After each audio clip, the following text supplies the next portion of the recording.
Vengo a contarte rápidamente uno de los mayores aprendizajes que he tenido en mi vida, y ha sido en una de las épocas más oscuras que he pasado, en la etapa en la que yo vivía lleno de caos, culpando a los demás sin responsabilizarme de mis actos y sobre todo desde una rabia que actuaba y decidía a través de ella.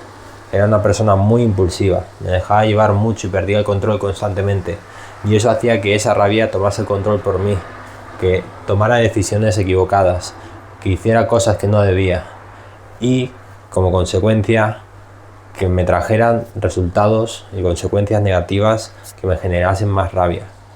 No solo eso, sino que inconscientemente fui creando mi propio entorno en base a eso, con otras personas que tenían problemas parecidos, que estaban llenos de rabia, que les daba igual todo, igual que a mí en ese momento.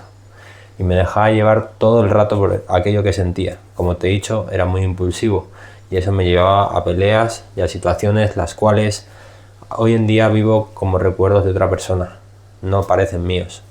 Yo hoy en día no haría esas cosas, pero eso no quita que las haya hecho. Y con esto te quiero decir que es muy importante entender que cuando vivimos en un sentimiento muy fuerte, como puede ser la rabia, constantemente lo retroalimentamos. ¿Cómo? Con dos cosas: la atención que le damos a esa rabia, a eso que sentimos y la importancia que le damos, y lo segundo, tomando decisiones desde esa sensación. A partir de ahí todo lo demás son consecuencias, en este caso negativas, pero son consecuencias que uno tiene que entender que atrae, ya que si tú tomas decisiones desde la negatividad, desde el enfado, desde el reproche o desde, en este caso, la rabia, las consecuencias que te va a traer eso no van a ser buenas, van a ser consecuencias que te generen más rabia, para que así ese sentimiento perpetúe y siga. Entonces entré en un círculo vicioso, en un círculo en el cual yo, desde lo que sentía, me contaba una historia que me generaba más rabia. Desde ahí tomaba decisiones que me llevaban a hacer acciones que hoy en día no haría, pero que hacía en ese momento, que me generaban más rabia. Y como tal, traía consecuencias negativas tarde o temprano, las cuales iban a generarme más rabia. Entonces era un círculo que se cerraba por sí solo y desde ahí actuaba y sentía. Quiero que entiendas que se puede salir de ahí, que no eres el único al que le pasa, a mí también me pasaba, pero para poder salir de ahí he tenido que hacer mucho trabajo hacia adentro, he tenido que llegar a un punto, a un nivel de conciencia en el cual puedo observar esto de esta manera que te estoy comentando, y llegar hasta aquí no es fácil, requiere mucho esfuerzo, mucho trabajo, mucha inversión de tu parte, de tiempo, de dinero, de esfuerzo, de hacer cosas que a nadie le apetece hacer, porque a nadie le apetece ponerse a recordar cosas que la mente quiere evitar. Que la mente, cuando se abruma, necesita evadirse. Y yo, en cambio, en vez de hacer eso, me he metido ahí dentro a indagar. He profundizado en todo ello y he reescrito la historia, la he resignificado. Gracias a eso no solo entiendo mejor la historia, sino me entiendo mejor a mí.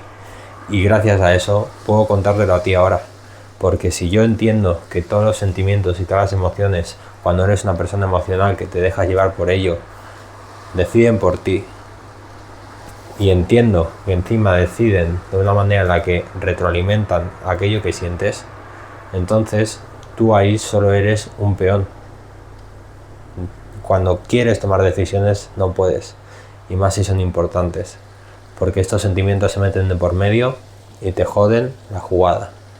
En cambio, cuando tú tienes la calma de, aun sintiendo todo lo que puedas sentir, pensar con la cabeza fría, a partir de ahí tomas tus propias decisiones.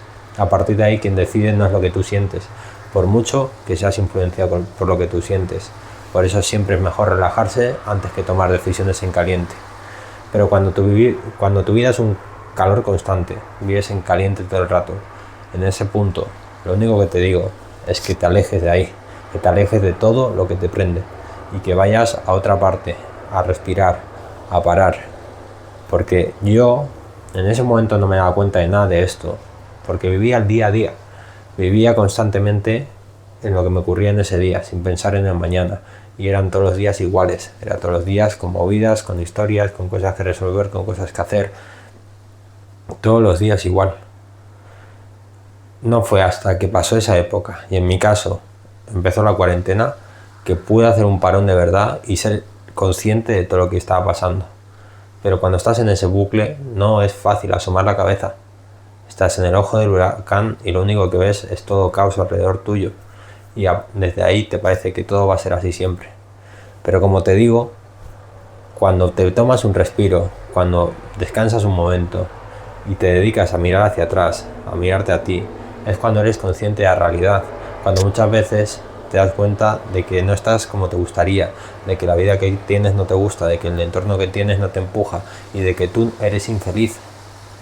Y es una realidad dura de ver, que muchas veces la mente se ocupa de evitar que llegues a ese tipo de pensamientos.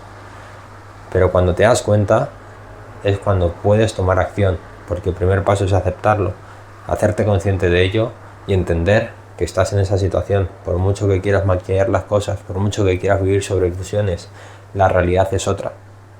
Pero cuando después de eso tú empiezas a trabajar en ti, a partir de ahí puedes tomar dos decisiones: hacerte el loco de todo esto y seguir como siempre, a ver a qué te lleva, o emprender un nuevo camino, un camino de sacrificio, de esfuerzo, en el que te van a mirar raro, en el que te van a señalar, en el que te puedas quedar solo, pero en el que a lo mejor eres feliz, y no por llegar al destino que quieres, sino porque durante el camino te das cuenta de todas estas cosas, te das cuenta de que tu vida siempre tuvo un propósito y que cuando cumples ese propósito eres feliz, sin necesidad de llegar a millones, ni ganar millones, ni tener mansiones, ni tener coches, ni tener nada de todo lo que te han dicho tus amigos, tu entorno, tus padres que deberías de tener.